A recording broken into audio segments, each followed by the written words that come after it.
What's happening, Blades? So I keep trying to make little improvements here and there to my presentation. Hope you like the sort of new features that we're putting in and experimenting with, really. So let me know if there's anything that you like or don't like, or if I end up dropping something because I don't get much feedback on it, but you like it and you want it back. Let me know. I'm constantly trying to improve on not just how it looks, but the content that I'm providing as well. I look back at my last video and I thought it were a little bit negative. And, you know, I started off on a bit of a downer about contracts and things like that. Yes, I'm concerned about contracts, but I think ultimately it's just a bit of nerves in terms of, because we're coming to a bit of a pivotal point, really, for United. Whether we go up or not, there's going to be a huge turnover of players, and it's a little bit unnerving and it's a little bit of like an end of an era as well, really, because a lot of these players will move on, I think. But that's probably for the betterment of the club, because we've got an ageing squad now. So what I want to do is try and put a little bit, I'm not going to say more of a positive spin on, because I want to keep it authentic and keep it original. I don't want to be trying to put on a positive spin, but I'll try and be more balanced going forward. And in light of that, I wasn't up for the cup. As I'd said in my video, I weren't bothered whether we got through or not, but I have to say, yet again, Eki proving me wrong.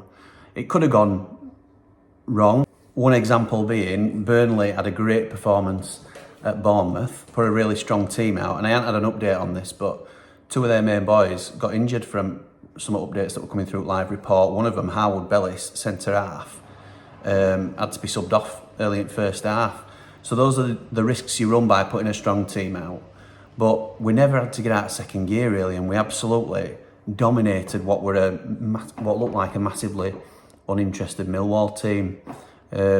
Fantastic result, fantastic performance, really. As I say, it was second gear, but we just controlled it. It was second gear because we made it that way. We made it look easy, to be fair. Illiman and Dye, what is he doing for that second goal? He's ridiculous, absolutely ridiculous. What a player he is. I'm pushing on with my new feature, if you like. This week's spotlight is Sheffield United.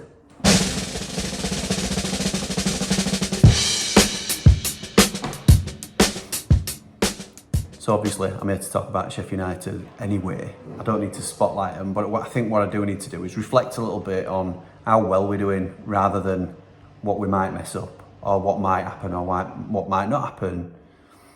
You look at the record since Eki's come in, no one can fault how we've got on. We've been best performing team in Championship over a calendar year. Obviously Burnley are in front of us this year by 5 points, but 9 clear of the next chasing pack. We've just gone over to a team that were unbeaten in 8 at home and steamrolled them. We rested a couple of players, they rested a couple of players, but it was a relatively strong team for both sides. I think it just shows the strength in depth that we've got and that winning mentality at the minute. I weren't overly fussed about this cup competition, but having seen the performance and what it can do, and for the continued high morale around the place, keeps that winning formula going. I have to say, the away fans, the travelling Blades, were absolutely unreal. It's all you could hear on TV. Really, really strong from them. Again, we've got a fantastic away performance. I just wish the home support, myself included, could match that at times. It's too rare that we have Ramble Lane as a bit of a cauldron nowadays, and that's something I think we can all put more effort into going forward. But sticking on the cup, it's now Wrexham up next, which in usual times getting a non-league team would be, you know, it's the magic of the cup, isn't it? They're not particularly the underdogs that they make themselves out to be, which we all know, because obviously they've been taken over by Ryan Reynolds and other American fella or Canadian fella. Two Hollywood actors pumping millions into the team, so that they're the Man City of the National League, if you like. But obviously the standard's a lot lower than us top Championship team. We should be beating them. We may be on TV, and that if we are, fair enough. I'm thinking more of the profiling we'll get in terms of playing Wrexham. Yes, it's nice to have a glamour tie against a City or whoever else big hitters are in, but we may hopefully going to be playing them next year anyway. It's very rare that you get to play a team like this. It'll give us a chance to blood some second teamers. I'm not going to second guess that, because if Eki chooses to go strong again, then who am I to criticise him? I probably won't be as happy if Egan breaks his leg or Norwood dislocates his shoulder or something like that, but cross that bridge. I'm not here to criticise, because everything he's done so far has been right. Just going off on a tangent for a minute, the only thing you can look at which hasn't worked for him is Khadra. Obviously Khadra's going back now, but we were all excited about Khadra. We'd have all taken Khadra at the beginning of the season, so I don't think anybody can moan at all.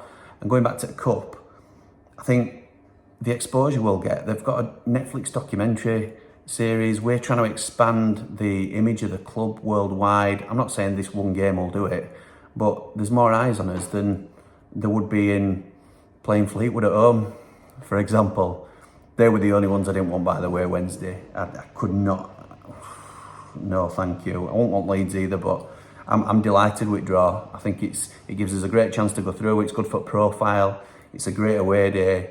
It should be fantastic all the way around. It pushes Reading game back, which means we may well have another game in hand. So fingers crossed if somebody like Blackburn drops points and with another game in hand on them coming in. But we'll see. We'll see how it goes.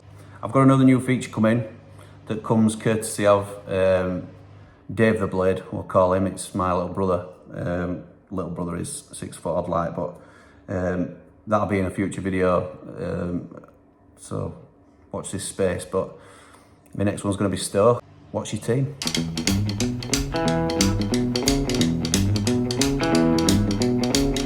Right, so here we are then. This is my team. I'm going Wes in goal. No brainer, comes back in. I thought Adam Davies played absolutely fine. No issues at all. And that close range save from Tom Bradshaw, fantastic. Didn't really put a foot wrong. Anel comes back in for Bash for me. I think Eki will go with this as well. Egan, obviously, who's mainstay when he's not serving a suspension. And I think it's going to be too early for Kieran Clark. We know he's a little bit susceptible to injury.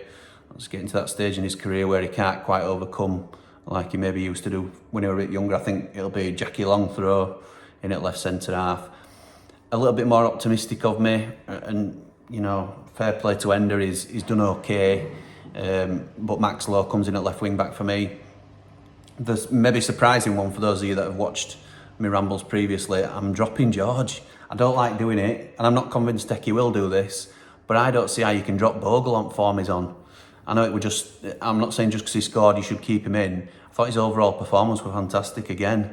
And if you're going on form, not that George is out of form, but Bogle's bang in form. So for me, he comes in. I wouldn't be upset to see the exact same midfield three start, which were Doyle, Norwood and McAtee. I thought they were superb, controlled the middle of the park. But I think Sander will come back in. So this is an half predicted team for me. Maybe a little bit optimistic with Lowe. And maybe a little bit optimistic with my front two as well. Obviously, Ndiaye will play if he can get up. Having said that, thinking about it now, just as I've done it, I'm sure he said Eki said we picked up a knock. So he may be out. So this team might not be as close as I think it is. And Ndiaye being out would be a real blow. If Ndiaye's out, I'd consider, just off the top of my head, Doyle coming into midfield three and McAtee going in behind McBurney. And the only other thing I'd do to that is, other than Doyle coming in, would be potentially Jebo, because I think his performance should be rewarded. So if McBurney's not fit, which I hope he is, and there's musings that he might be, it's Jebo for me. And Eki might do it that way around. He might start Jebo and bring McBurney on. So that's my team. It's clearly not an accurate one if Ndiaye's not going to be fit. Fingers crossed he is, but I'm sure, thinking about it now, that Eki had mentioned something about him not being fit. So let me know what your team is as well. So I've had a word with myself. I can't let me negativity, which sometimes it does creep in, I can't let it come over me, really, because let's be honest, look where we are. Look what we're doing, look where we are. Yes, there's contracts to sort out. Yes, there's potential for United to be United in terms of lead we've gotten, it coming down to squeaky bum time.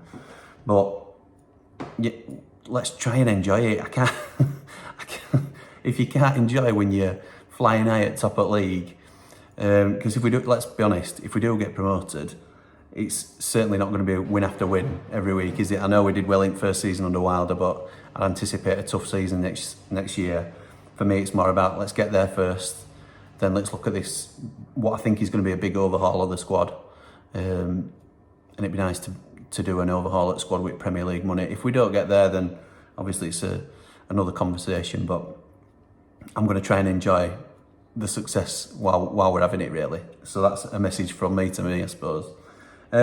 Just a little side note, tomorrow night or tonight, depending on when you're watching the vid, or it might, by the time you catch up with this, it might have already happened, but I'm going to be on Sheffield United Way on their live fans forum. Thank you to lads for inviting me on, it's really appreciated. So not that I need to send you over there, but me being on there, I'm pretty hopeful that obviously it might get a couple more eyes and subscribers potentially to the Blades Ramble with Jimmy the Blade. So if you can, like, share, subscribe for those of you that haven't. Thank you for coming back and sticking with me. As I say, I'm trying to up the quality of my content and the presentation of it as well. So hopefully you like what you're seeing. As I say, I'm happy to take on board any feedback, positive or negative, and see it as constructive if I can. So fantastic result against Millwall. Wrexham next in Cup, but back to league action on Saturday. Roll on Stoke at home, and hopefully a big 3 points to keep that promotion march going. Come on, you red and white wizards, up the Blades.